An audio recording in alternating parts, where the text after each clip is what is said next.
सुहागपुर गांव में एक किसान रहता था। उसका नाम था मोहन। मोहन चिड़ियों और जानवरों का बहुत शौकीन था। उसके पास बड़े सारे जानवर और चिड़ियाएं थी। मोहन के पास एक बत्तख भी था। मोहन बत्तख से बहुत प्यार करता था। अरे भाई, यहाँ क्यों बैठे हो?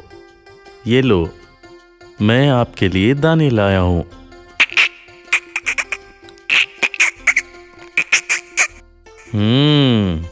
अच्छा, तो खेलने का मन है आपका? अच्छा, चलो खेलते हैं फिर। इस तरह से मोहन को जब भी वक्त मिलता वो बत्तख के साथ खेलता रहता था। वो बत्तख को बहुत प्यार करता था। एक दिन सुबह सुबह जब मोहन जगा तो वो बत्तख के कमरे में गया। वहां जाने के बाद उसने जो देखा वो देखकर तो मोहन की हैरानी का ठिकाना ना रहा। वहां उसने देखा एक सोने का अंडा पड़ा हुआ था। अरे रे रे, ये तो भगवान जी की कृपा हो गई। ये अंडा ये यहाँ कहाँ से आया? वैसे ये दिख तो रहा है बत्तख के अंडे की तरह, मगर ये सोने का अंडा आज मुझे कैसे मिल गया? कहीं ये मेरे बत्तख ने तो नहीं दिया? नहीं नहीं नहीं नहीं, मेरा बत्तख भला सोने का अंडा क्यों देगा? वो अंडा ले जाकर उसने अपने घर में रख दिया। अगले दिन फिर सुबह वह जब बत्तख के कमरे में गया तो उसने देखा वहां पर एक और अंडा पड़ा हुआ था।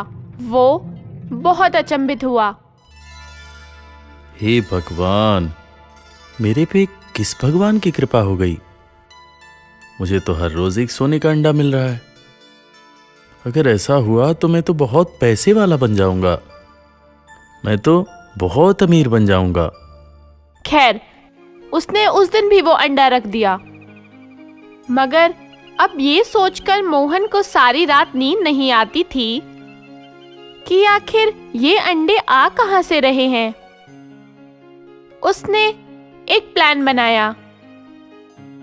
वो बत्तख की कमरे में लगी खिड़की के पास बैठ गया और देखने लगा कि कहीं मेरा बत्तख ही तो सोने का अंडा नहीं दे रहा। रात के 2 बजे और उसने देखा उसके बत्तख ने सोने का अंडा दिया। बस फिर क्या था, वो समझ गया था उसका बत्तख एक जादुई बत्तख है। अब तो वो उस बत्तख को और सावधानी से रखने लगा। मोहन के 2 दोस्त थे, रमेश और सुरेश। उसने जाकर अपने दोस्तों को ये बात बताई।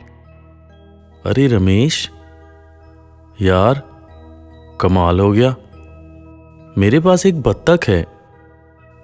मुझे नहीं पता था कि वो एक जादुई बत्तख है। उसने 3 दिनों से मुझे एक एक सोने का अंडा दे रखा है। क्या बात करते हो मोहन? हाँ रमेश, मैं बिल्कुल ठीक कह रहा हूं। अरे यार, ऐसा तो मैंने कहानियों में सुना था। तुम पे तो सच में भगवान की बहुत कृपा हो गई। अब तो तुम बहुत अमीर बन जाओगे। हाँ सुरेश, मैं भी ऐसा ही सोच रहा हूं। सुरेश और रमेश में रमेश ठीक था, वो लालची नहीं था। मगर सुरेश बहुत ही चालाक इंसान था। उसने सोचा कि क्यों ना मोहन के बत्तख को चुरा लिया जाए और उसके पेट को फाड़ के सारे सोने के अंडे एक साथ निकाल लिए जाएं।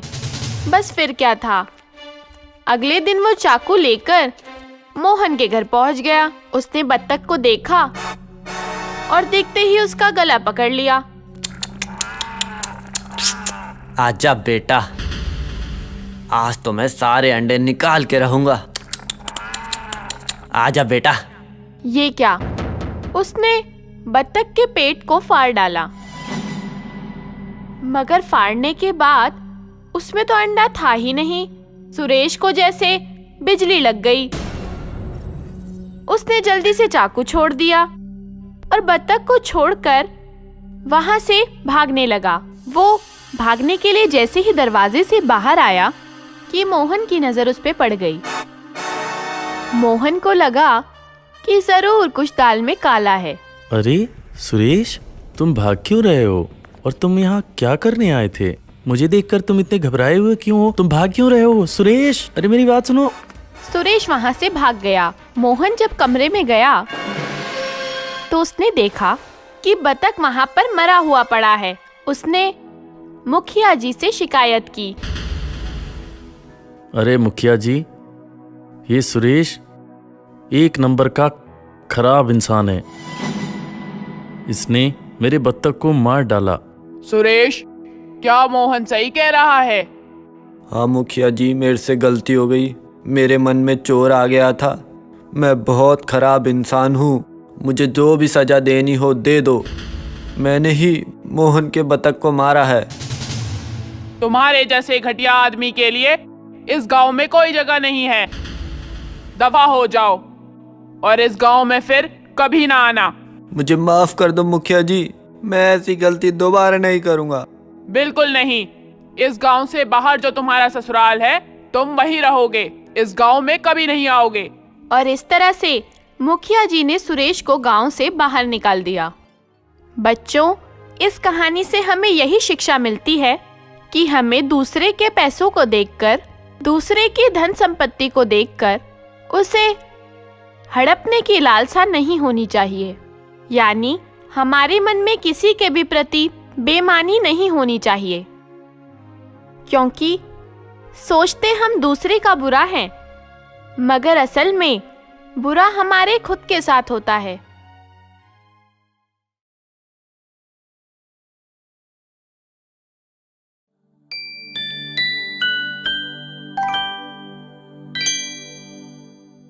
अमन और चमन दो दोस्त थे। दोनों ही बहुत शातिर चोर थे। दोनों वेशभूषा बदलकर लोगों को ठगने का काम किया करते थे।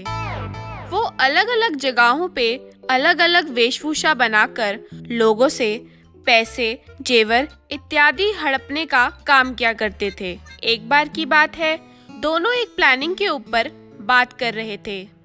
अरे चमन यार, ये छोटी मोटी चोरियां कर कर के हम लोग थक चुके हैं। कुछ ऐसी प्लानिंग करते हैं जिससे एक बार में ही हम बहुत सारे पैसों के मालिक बन जाएं। तुम ठीक कह रहे हो अमन। एक बार में ही ज़्यादा पैसा इकट्ठा करके और हम ये चोरी का धंधा छोड़ देंगे। कोई अच्छा सा बिजनेस कर लेंगे, फिर हम लोग ये चोरी छोड़ देंगे और किसी भी प्रकार का डर नहीं रहेगा। दोनों ने आपस में कई दिनों तक बातचीत की।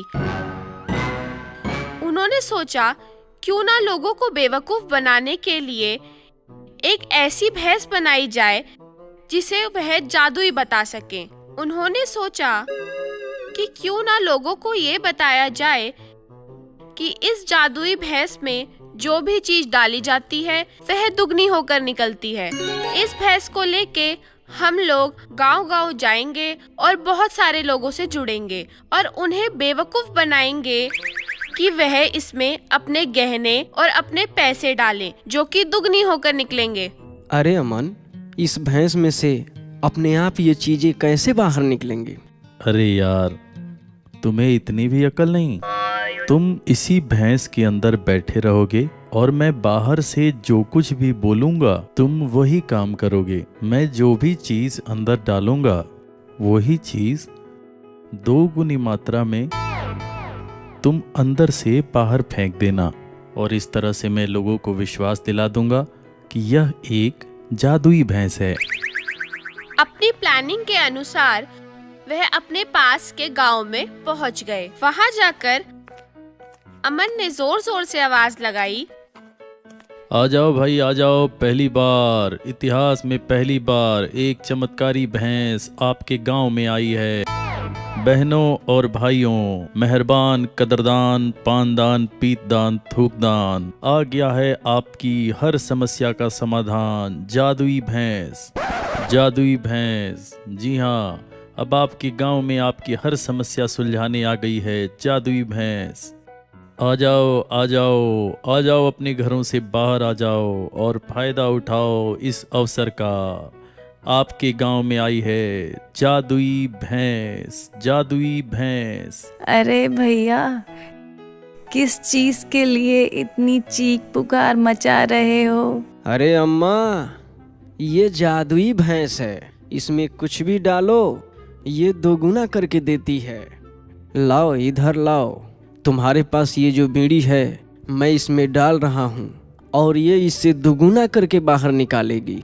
मंत्र छू मंत्र। इतना कहकर अमन ने उस स्टील के भैंस के अंदर एक बीड़ी डाली और देखते ही देखते स्टील के भैंस के अंदर से 2 बीड़ियां बाहर आ गई। यह देखकर दादी माँ खुशी से फूली नहीं समा रही थी।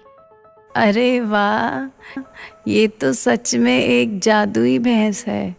हाँ माँ, तुम इसमें कुछ भी डालो ये दोगुना करके देगी। तुम इसमें कुछ भी डाल सकती हो, जैसे गहने, जेवर। जल्दी जल्दी आ जाओ भाइयों, जल्दी जल्दी आ जाओ। अरे भाई, ये मेरे पास 10 रुपए का नोट है, ज़रा इसको भैंस के मुंह में डालना। अभी डालता हूँ। इतना कहकर अमन ने स्टील के भैंस के मुंह में 10 रुपए का नोट डाल दिया। देखते ही देखते उस स्टील के भैंस ने 20 रुपए का नोट वापस दे दिया। यह देखकर वो इंसान बहुत अचंभित हुआ और बोला, अरे वाह, ये तो एक जादुई भैंस है। इसके मुंह में जो कुछ भी डालो वो 2 गुना होकर बाहर निकलता है। यह तो हमारे लिए वरदान साबित हुई है। अब हम इससे कुछ भी 2 गुना करके अपनी गरीबी को दूर कर सकते हैं। बात कानो कान फैल चुकी थी और गांव के सभी लोग इकट्ठे हो चुके थे। अब अमन और चमन ने अपना दिमाग लगाया। उन्होंने लोगों को बोला कि अगर कोई चीज दुगनी करवानी हो अभी करवा सकते हो, अभी डालो और 2 गुना ले लो। रात भर वही चीज भैंस के पेट में छोड़ दी जाए तो सुबह तक वह 4 गुना भी हो सकती है। लोगों के मन में काफी लालच फैलने लगा और उन्होंने सोने के सिक्के, पैसे, जेवर इत्यादि डालना शुरू कर दिया। देखते ही देखते बहुत सारा सोना और पैसा इकट्ठा होना शुरू हो गया। इसी भीड़ में से किसी को अमन और चमन पर शक हो गया और उसने पुलिस को फोन कर दिया। फिर क्या था, पुलिस वाला पहुंच गया अपनी जीप लेकर। अरे भाई, क्या चल रहा है यहाँ पे और क्यों भीड़ लगा रखे है? हटो यहाँ से। अमन पहले तो घबराया, मगर उसने हिम्मत जुटाकर बोला, हम जादू वाले हैं और यह एक जादुई भैंस है। इस भैंस में जो कुछ भी डालो वो 2 गुना होकर बाहर निकलता है। पुलिस वाले तो होते ही समझदार हैं, चलो इसे इसी की भाषा में समझाते हैं। वो बोला, ठीक है, ये बंदूक लो, इसे भैंस के मुंह में डालो, इसकी 2 बंदूक बना के दिखाओ।